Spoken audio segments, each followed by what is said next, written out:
So what if I told you that you absolutely don't need millions of subscribers to build a highly profitable channel?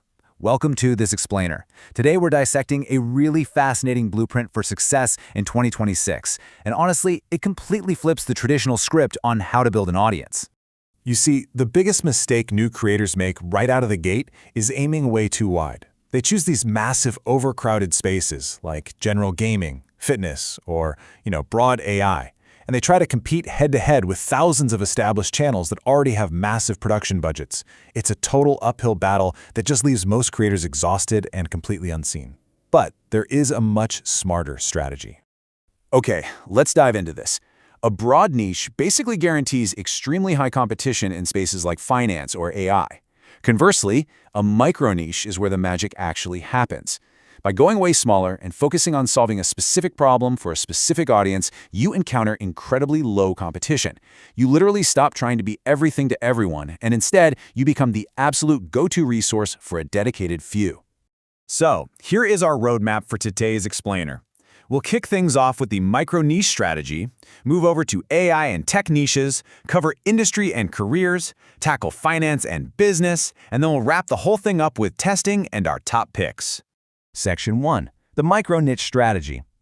Now, I challenge you to stop asking which niche has no competition and start asking which audience is currently underserved.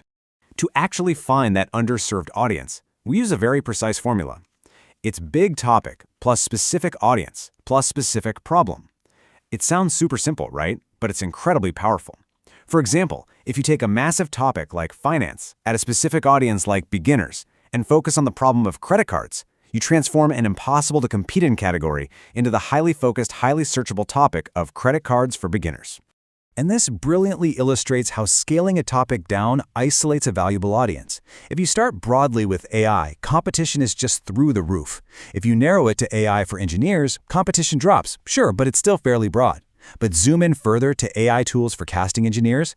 Now you've isolated a highly specific audience with a very clear problem, making it incredibly easy for them to find you and incredibly easy for you to dominate that space. Section 2. AI and tech niches. Let's look at how to capitalize on the massive AI trend without getting drowned out by general tech channels. Now, what's really interesting about this slide is the ratio between difficulty and earning potential here. The difficulty for these micro-niches, like AI for specific professions or local businesses, is sitting at an incredibly low 2 out of 5, but the earning potential is very high. Why? Well, because instead of targeting casual tech enthusiasts, you're targeting business owners and professionals. This is an audience that actually spends real money on software to improve their workflows, which makes them incredibly valuable to advertisers. Think about the practical application for a second. Instead of making some generic video on the top 10 AI tools, you're making 7 AI tools for engineers, or how a small shop can use AI to create ads. These concrete, highly specific video ideas not only attract a super dedicated viewership, but they also open up really lucrative alternative monetization paths, like B2B software affiliate programs, which go way beyond standard ad revenue. Section 3. Industry and career niches. Let's shift gears and dive into a massive yet surprisingly uncrowded space, the industrial sector. Just look at this. The difficulty ratings here are incredibly low, just 1s and 2s out of 5. Millions of creators out there are making videos unboxing the exact same smartphone, but practically no one is clearly explaining how an aluminum smelter works or outlining career paths for diploma holders in mechanical engineering. The demand for this knowledge is absolutely there, but supply of good, clear explainers is virtually non-existent. And the scope of this sector is just huge. You can cover metallurgy, like explaining why steel rusts in a really simple visual way, or you can dive into engineering failures, why bridges fail. Adding a storytelling or documentary format to topics like supply chains or ancient engineering creates this highly engaging, evergreen content. People are just naturally curious about how the world works and why things break. If you explain the actual engineering lessons without all the sensationalism, you build massive trust. Section 4. Finance and business niches. Now let's tackle the notoriously competitive finance sector, where precision targeting is really the only way in.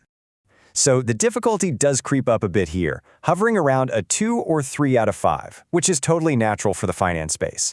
However, the earning potential remains consistently very high. The trick here? Focus and responsibility. Whether you're explaining credit cards for beginners or dissecting money systems like how banks actually make money, the key to success is providing clear, responsible explanations rather than peddling those scammy get-rich-quick schemes. Because at the end of the day, viewers absolutely love real-world stories and practical models. Instead of just listing off random, vague business ideas, show them the mechanics. A video titled, "How a Spice Powder Business Works" should actually cover the raw materials, the equipment, the labor, and the distribution. By giving viewers the actual blueprint of how traditional industries operate or why a specific local brand failed, you're providing immense, tangible value that keeps them coming back for more. Let's move to and see how this builds into Section 5, Testing and Top Picks. Time to bring this from theory into action. You absolutely have to embrace the testing phase here. Step 1. Just create 10 to 15 videos without over-planning every single little detail. Please do not judge a niche after a single video. Step 2. Look at the hard data, your click-through rate, your retention, and your watch time. Then, Step 3. Find the signal. If 3 or 4 specific topics consistently outperform your channel average, well, that's your gold mine right there. You double down immediately. So the crucial point is this. Picking an underserved niche is literally only the first step. It just gives you the opening. But high-quality execution, the combination of your niche, your title, your thumbnail, your storytelling, and your consistency, is what actually builds authority and a lasting audience. A great niche simply won't save bad content. And that brings us to the final top 5 micro niche ranking for 2026. Number 1, AI for specific professions, driven by high demand and incredibly strong monetization. Number 2, industrial tech, offering insanely low competition for evergreen educational content. Number 3, specialized careers, targeting a highly defined audience with clear search intent. Number 4, manufacturing business, combining a B2B audience with multiple income streams. And number 5, technical education, offering evergreen concepts to a massive global audience. So, what does this all mean? It all comes down to this single pivotal question for you. Which underserved audience will you build for? Stop trying to be the biggest creator in the world. The era of the generalist is fading fast, and the future belongs to the specialist. So figure out who needs you, solve their specific problem, and become the absolute best channel in the world for that one specific audience. Who will you choose to serve?